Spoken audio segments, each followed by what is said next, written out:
Lectio Divina. Lectio Divina. Lectio Divina, une émission pour méditer, prier et vivre la parole de Dieu au quotidien. Lectio Divina. Lectio Divina. Le se flétrira, la fleur se fanera, mais la parole de Dieu jamais ne passera. Je me réconforte dans la parole de Dieu l'Éternel. Ne crains rien, je suis ton Dieu. À ton secours je viens, je te soutiens de ma droite triomphante. La parole de Dieu est une lampe à mes pieds. Je marcherai joyeux sur la route sans broncher.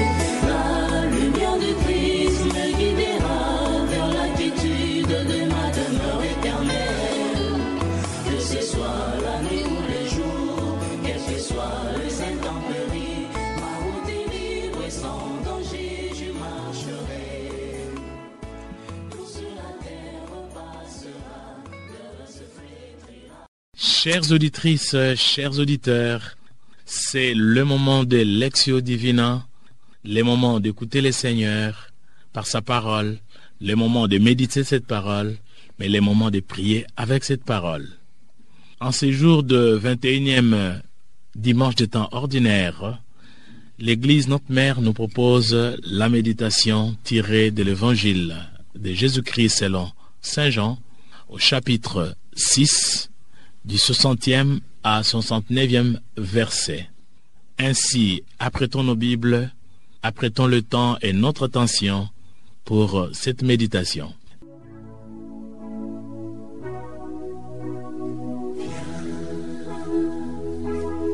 Saint-Esprit, viens par ton vent, remplir le temple que je suis. Oh, viens, Saint-Esprit, souffle puissant, brise d'amour, courant de vie. Souffle sur moi, souffle sur moi, souffle. Souffle sur moi, souffle sur moi, souffle. Souffle sur moi, souffle vent de Dieu. Viens Saint-Esprit. Chers auditeurs, chères auditrices, nous commençons notre méditation. Commençons par la lecture. Écoutons. Évangile de Jésus-Christ selon Saint Jean. Jésus avait dit dans la synagogue de Capharnaüm, « Celui qui mange ma chair et boit mon sang a la vie éternelle. » Beaucoup de ses disciples qui avaient entendu s'écrièrent, « Ce qu'il dit là est intolérable. On ne peut pas continuer à l'écouter. » Jésus connaissait par lui-même ces récriminations des disciples. Il leur dit, « Cela vous heurte, et quand vous verrez le Fils de l'homme monter là où il était auparavant, c'est l'esprit qui fait vivre. La chair n'est capable de rien. Les paroles que je vous ai dites sont esprit et elles sont vie. Mais il y en a parmi vous qui ne croient pas. » Jésus savait en effet depuis le commencement qui étaient ceux qui ne croyaient pas, et c'est lui qui les livrerait. Il ajouta, « Voilà pourquoi je vous ai dit que personne ne peut venir à moi si cela ne lui est pas donné par le Père. » À partir de ce moment, beaucoup de ses disciples s'en allèrent et cessèrent de marcher avec lui. Alors Jésus dit aux 12, « Voulez-vous partir vous aussi ?» Simon-Pierre lui répondit, « Seigneur, vers qui pourrions-nous aller? Tu as les paroles de la vie éternelle. Quant à nous, nous croyons et nous savons que tu es le Saint de Dieu. Acclamons la parole du Seigneur. Louange à toi, Seigneur Jésus. Après cette lecture, nous vous invitons au silence, silence de méditation de la parole de Dieu.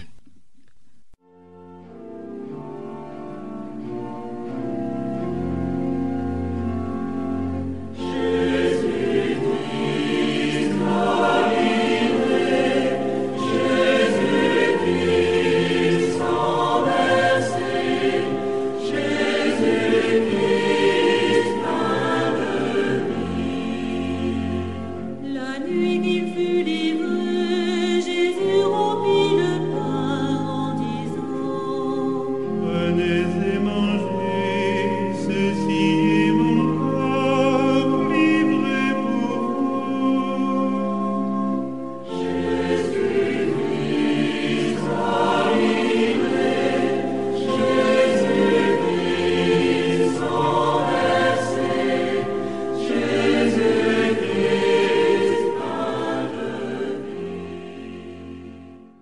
Après ces moments de silence, nous pouvons partager le texte qui nous a touchés. Nous pouvons partager le texte qui a attiré notre attention. Celui qui mange ma chair et boit mon sang a la vie éternelle. C'est le texte qui m'a touché. Merci.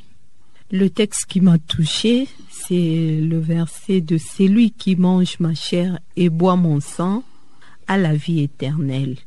Et puis à la fin, quand Pierre dit: Seigneur, vers qui pourrions-nous aller? Tu as les paroles de la vie éternelle. Merci, ma sœur. Les versets qui m'ont touché, c'est quand Pierre dit: Seigneur, vers qui pourrions-nous aller? Tu as les paroles de la vie éternelle.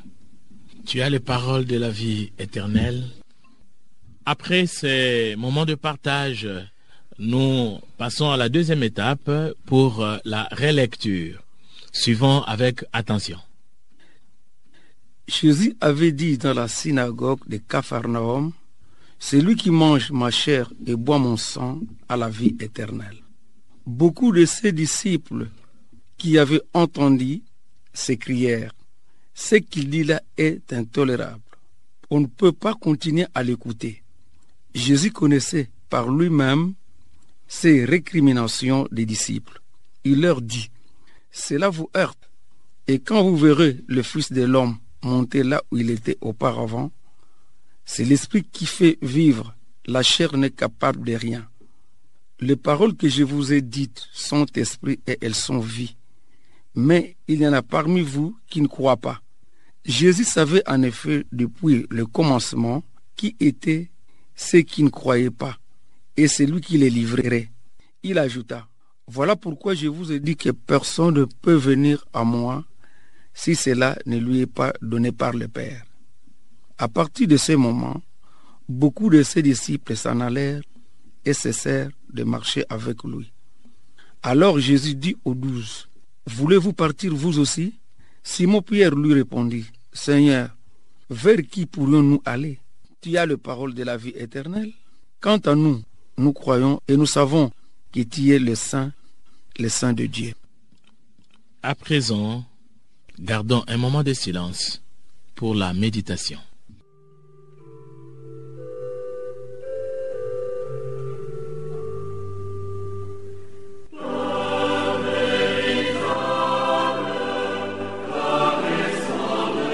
Jésus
Reprenons notre partage, le partage de textes qui nous est proposé par notre mère l'Église, le partage de textes tirés de l'Évangile de Jésus-Christ selon Saint Jean, du chapitre 6, versets 60 à 69. Écoutons le partage. Seigneur, vers qui pourrions-nous aller? Tu as les paroles de la vie éternelle. L'enseignement donné par Jésus à Capharnaüm est d'actualité. Combien de gens sont déroutés? Ils vont chercher Dieu ailleurs. Ils quittent l'Église catholique. Ils se moquent de nous ou de moi. Minimisent la communion, l'Eucharistie, le vin, qui devient le corps et le sang du Christ. Combien de fois on n'a pas vu des gens prendre la communion et mettre dans leur poche ou sac? L'homme pose des bornes à la bonté de Dieu. Pour cela, Jésus exprime sa déception devant le peu de foi aux initiatives de l'amour du Père, qui en donnant son Fils a tout donné. Ce moment où Jésus exprime sa déception est aussi le moment où Jésus exprime son immense confiance dans le Père. Seigneur, moi aussi, comme Pierre, je vous dis, Seigneur, à qui irai-je? Toi, tu as la parole de la vie éternelle. Je te resterai fidèle toute ma vie, afin d'hériter la vie éternelle, que de jouir de biens matériels de ce monde qui sont éphémères et mènent à la perdition. Ok, continuons notre partage. Celui qui mange ma chair et boit mon sang a la vie éternelle. Beaucoup de disciples ont trouvé intolérable les déclarations de Jésus. Ils les quittent comme d'autres l'abandonneront au moment de la passion. Le Seigneur me parle de la métamorphose spirituelle, la séparation entre le matériel et le spirituel. Quand le Seigneur dit « Celui qui mange ma chair et boit mon sang a la vie éternelle », je sais bien que personne ne peut manger physiquement le corps du Seigneur. Les disciples ont même perdu la foi en écoutant cette parole. Cette chair que le Seigneur me demande de manger, c'est une chair spirituelle et insaisissable, qui n'est pas comparable à la nôtre. Il leur dit, cela vous heurte quand vous verrez le Fils de l'homme monter là où il était auparavant.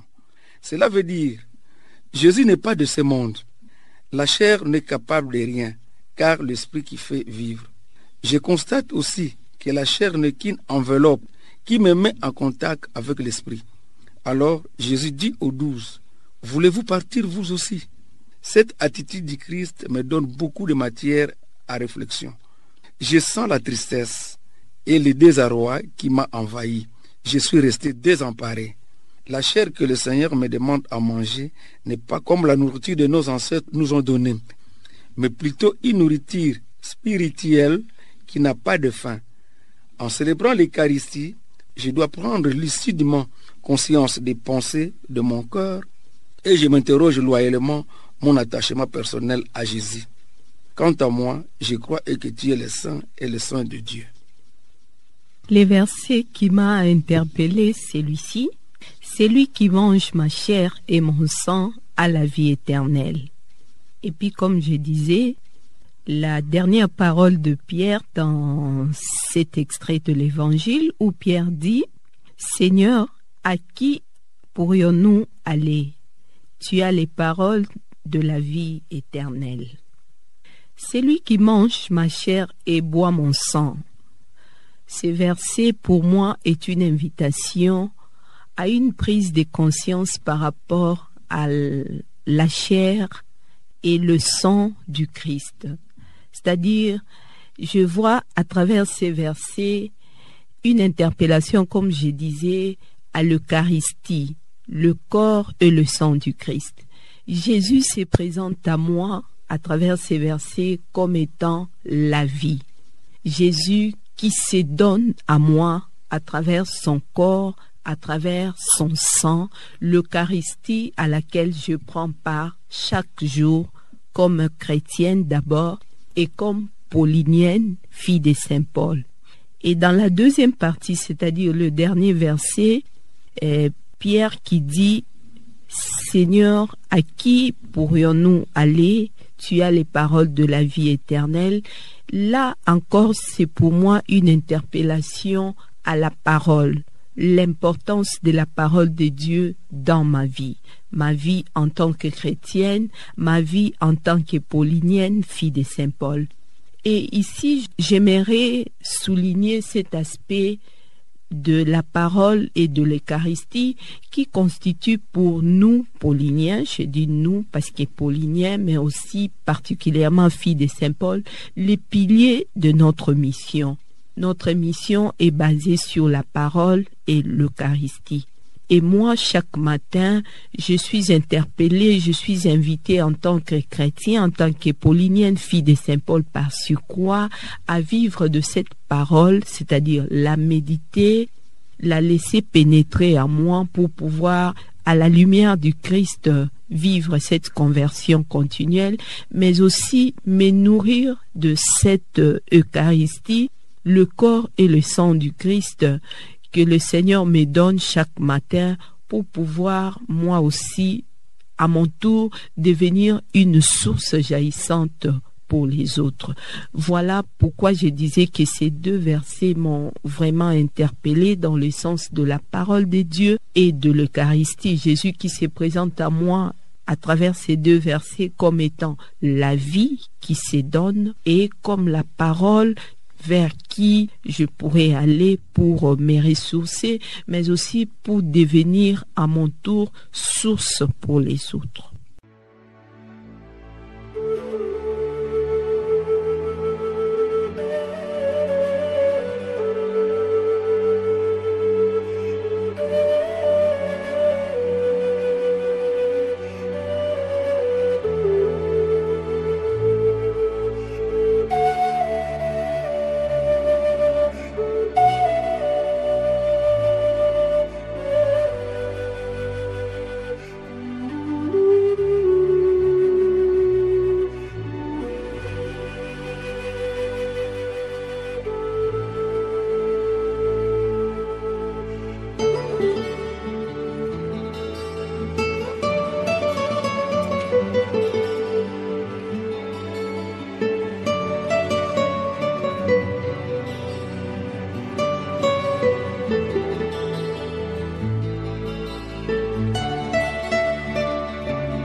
Après ces moments de partage, maintenant passons à notre troisième étape.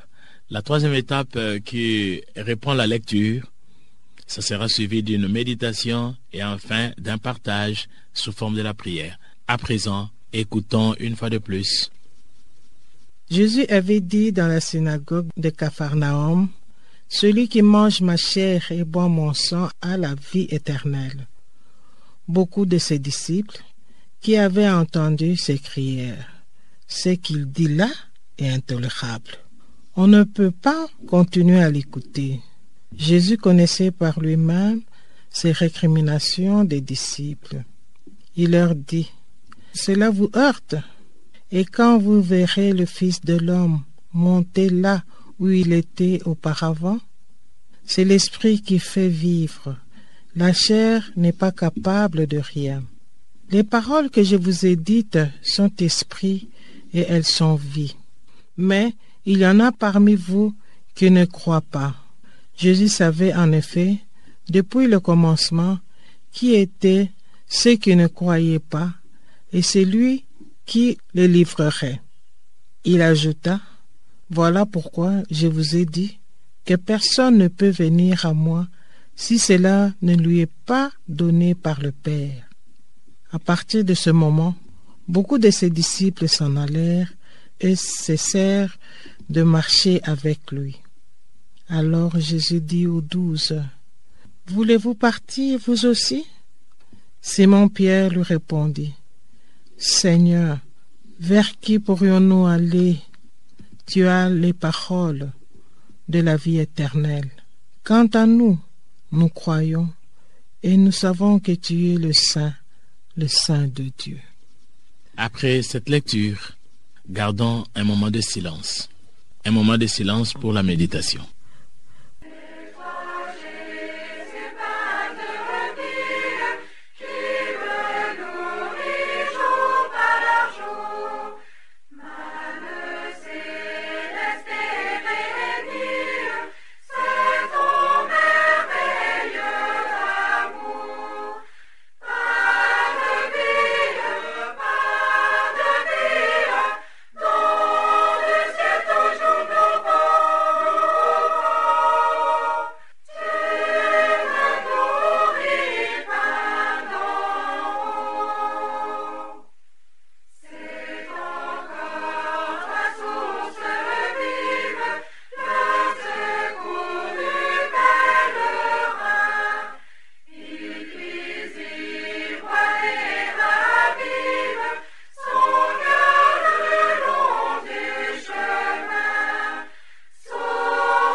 Chers auditeurs, chères auditrices, il est temps pour nous de répondre au Seigneur qui nous a parlé, le Seigneur qui nous a interpellés.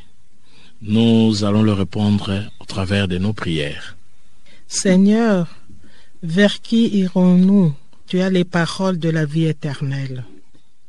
Seigneur, ta parole est vérité, chemin et vie. Renforce ma foi pour que je reste parmi ceux qui croient sans avoir vu. Ta sémence est tombée dans la bonne terre. Elle portera du fruit. Amen.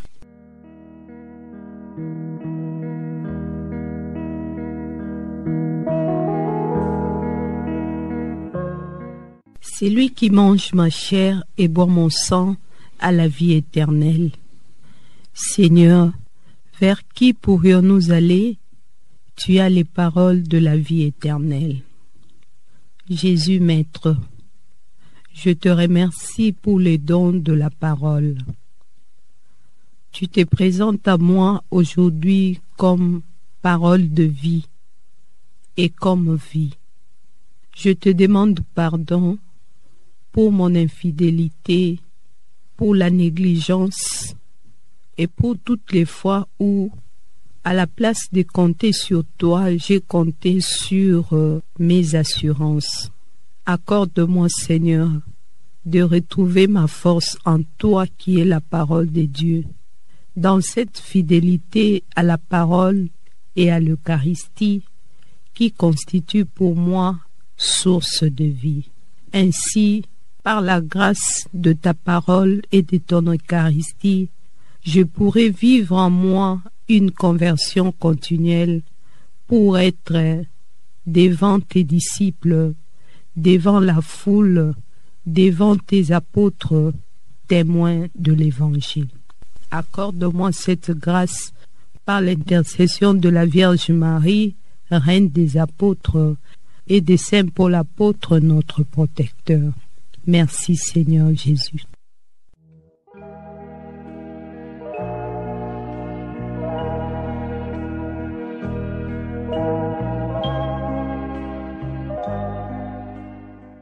Celui qui mange ma chair et boit mon sang a la vie éternelle.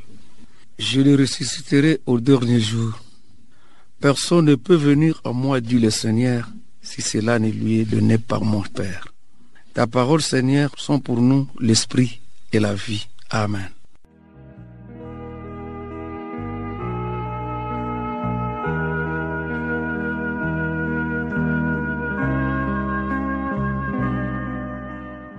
Voilà, chers auditeurs, chères auditrices, nous nous prolongeons progressivement vers la fin de notre émission. Et pour rappel, la méditation d'aujourd'hui était tirée de l'évangile de Jésus-Christ selon Saint Jean, chapitre 6, versets 60 à 69. Et ce texte nous présente le scandale des apôtres sur la déclaration de Jésus. Manger son corps, boire son sang. Finalement, C'est la même question que je me pose aussi. Est-ce que avec Jésus, je suis un anthropophage? Non, avec Jésus, je ne suis pas un anthropophage parce que Jésus, en me demandant de prendre son corps et son sang, il veut que j'aie la vie parce que lui-même, sa parole est esprit, cette parole est vie.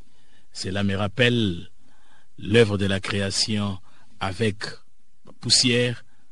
Dieu a soufflé, Dieu a donné son esprit et la poussière est devenue vie. Et par Jésus, par sa parole, par l'Eucharistie, je reçois la vie d'un témoin, la vie de celui qui veut suivre le Maître. C'est pourquoi je dirais comme Pierre, oui, irai-je encore, Seigneur, toi qui as les paroles de vie. Avec cette parole, nous rendons grâce au Seigneur parce que il se rend disponible à nous au travers de sa parole, au travers de l'Eucharistie. Ainsi, nous avons l'honneur de remercier l'équipe qui a participé à l'émission d'aujourd'hui. Nous remercions la sœur Anna, fille de Saint-Paul. Nous remercions Papa Jérôme, chrétien de la chapelle Saint-Paul.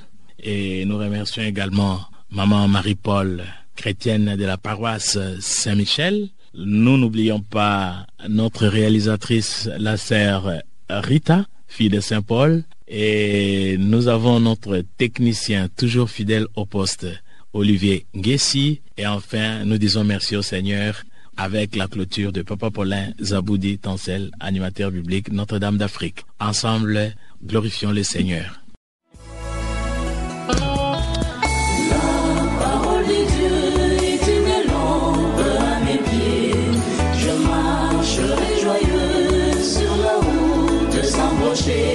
Lectio Divina.